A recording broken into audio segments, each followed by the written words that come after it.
এক ব্যক্তিকে জাহান্নামের শাস্তি দেওয়া হবে বছরের পর বছর, অনেক বছর অনেক বছর। কত বছর আল্লাহ ভালো জানেন, কারণ জাহান্নামের উপর থেকে ছেড়ে দেওয়ার পরে জাহান্নামের তলায় গিয়ে পৌঁছাতেই মানে কত হাজার হাজার বছর পার হয়ে যাবে মানুষ জানে না। এত গভীর জাহান্নাম, এত গভীর। এখন পড়তে পড়তে পড়তে একটা জায়গা তাকে দাঁড় করিয়ে দেওয়া হবে, আযাব দেওয়া হবে, আযাব দেওয়া হবে, আযাব দেওয়া হবে। এক পর্যায়ে সে চিৎকার করতে থাকবে, ইয়া মান্নান ইয়া হান্নান, ইয়া মান্নান ইয়া হান্নান। এভাবে চিৎকার করতে করতে, এগুলো আল্লাহ পাকের নাম।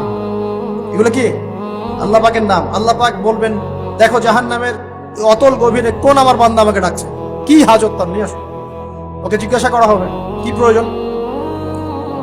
সে শাস্তির অভিযোগ করবে, শাস্তির অভিযোগ করে তাকে বলবে যে আমার এই শাস্তি আমি সহ্য করতে পারছি না, আল্লাহ আমাকে এইটা দাও সেটা দাও, আমাকে, আমি যেখানে থাকি সে থাকার জায়গাটা ভালো না, আমি যেখানে বসি বসার জায়গা ভালো না। এরকম অনেক কথা বলতে থাকবে। আল্লাহ পাক তখন তার গুনাহগুলোকে স্মরণ করাবেন, মানে তার এই অবস্থা কেন হলো এটা স্মরণ করাবেন। এবার সে ব্যক্তি পিছনে ফিরে, তাকে আবার পাঠিয়ে দেওয়া হবে, যাও পিছনে ফিরে যাও। তো যেতে যেতে সে তাকাবে পিছনে ফিরে, বারবার তাকাবে আর বলবে, আল্লাহ তোমার রহমতে আমাকে একবার সেখান থেকে তুমি বের করে নিয়ে আসছো, আল্লাহ দ্বিতীয়বার আমাকে সেখানে পাঠাও। আমি তোমার রহমতের আশা রাখি যে তুমি আমাকে মাফ করে দিবে। আল্লাহ পাক বলবেন, আমার রহমতের ওসিলায় সে আমার কাছে চেয়েছে, যাও আমি তাকে মাফ করে দিলাম। এই জাহান্নাম থেকে বের করেও আল্লাহ পাক অনেক মানুষকে কি করবেন, জান্নাতে দিবেন। এটা আরেক ব্যক্তিকে মাফ করেছেন আল্লাহ রাব্বুল আলামিন, যে তার সন্তানদেরকে বলেছিল, আমি মারা গেলে আমার লাশটাকে পুড়িয়ে ফেলবা, অর্ধেক ছাই বাতাসে ভাসিয়ে দিবা, অর্ধেক ছাই সাগরে ভাসিয়ে দিবা, বাতাসে উড়িয়ে দিবা, সাগরে ভাসিয়ে দিবা। আল্লাহ পাক ছাই জড়ো করেছেন, করে বলেছেন, কেন করেছো এই কাজ? সে বলবে, মিন খাশিয়াতিকা ইয়া রাব্বি, হে আল্লাহ তোমার ভয়ে কাজ করেছিলাম, আর তুমি খুব ভালো করে জানো হে আল্লাহ আমি তোমার ভয়ে করেছি না অন্য কোনো কারণে করেছি। আল্লাহ পাক তাকে বলবেন, যাও আমি তোমাকে মাফ করে দেব। এক নারীর কথা আসছে, ব্যভিচারী মহিলা, জিনা করে, পতিতা মহিলা, একটা কুকুরকে পানি পান করিয়েছে, আল্লাহ তাকে মাফ করে দিয়েছে।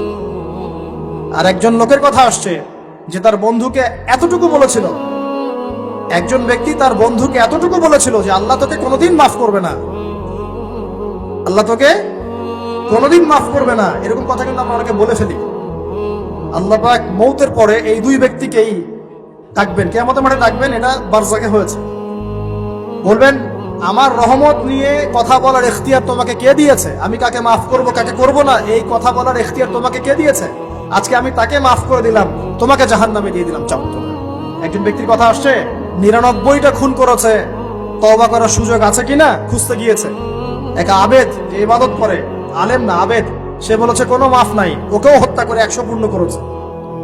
পরে অন্য এক আলেমের কাছে গিয়ে তওবা করেছে। আল্লাহ পাক তার জান কবজের সময় ফেরেশতাদের দূরত্বকে পরিমাপ করে এই ওসিলায় আল্লাহ রাব্বুল আলামিন তাকে মাফ করে দেন। অতএব আল্লাহ রাব্বুল আলামিনের এই বিশাল রহমত আমরা পাবো, আশাবাদ ইনশাআল্লাহ।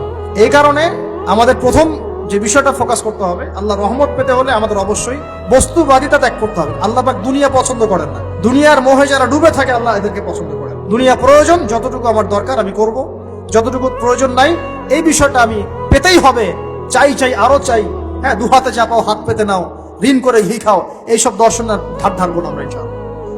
আমাদের দুনিয়া চলে গেলে যাক, বাকির খাতা পূর্ণ হোক ইনশাআল্লাহ তাআলা। আর এই দুনিয়াতে এসেছি আল্লাহর ইবাদত করার জন্য। শিখলাম, জানলাম, বুঝলাম, ইবাদত মানে শুধুমাত্র নামাজ, রোজা, হজ, যাকাত নয়। এগুলো অবশ্যই ইবাদত, কিন্তু এগুলোই ইবাদত নয়, বরং আমাদের জীবনের প্রতিটা কাজই ইবাদত। আমাদের স্ত্রীর মুখে ভাত তুলে দেওয়া পর্যন্ত, একটা মুসলিম ভাইয়ের সাথে হাসি মুখে কথা বলা পর্যন্ত, মুসাফা করা পর্যন্ত, এভরি সিঙ্গেল ওয়ার্ড যে আমরা এই দুনিয়াতে করি, এগুলো ইনশাআল্লাহ তাআলা ইবাদত বলে কাউন্ট হবে যদি আমরা এগুলোকে 3টা পদ্ধতিতে করি। 1, আল্লাহর সন্তুষ্টির জন্য করি, 2, রাসূলের পদ্ধতিতে করি, এবং হালাল খেয়ে করি ইনশাআল্লাহ তাআলা। আল্লাহ পাক আমাদের সবাইকে এভাবে ইবাদত করার তৌফিক দান করুন।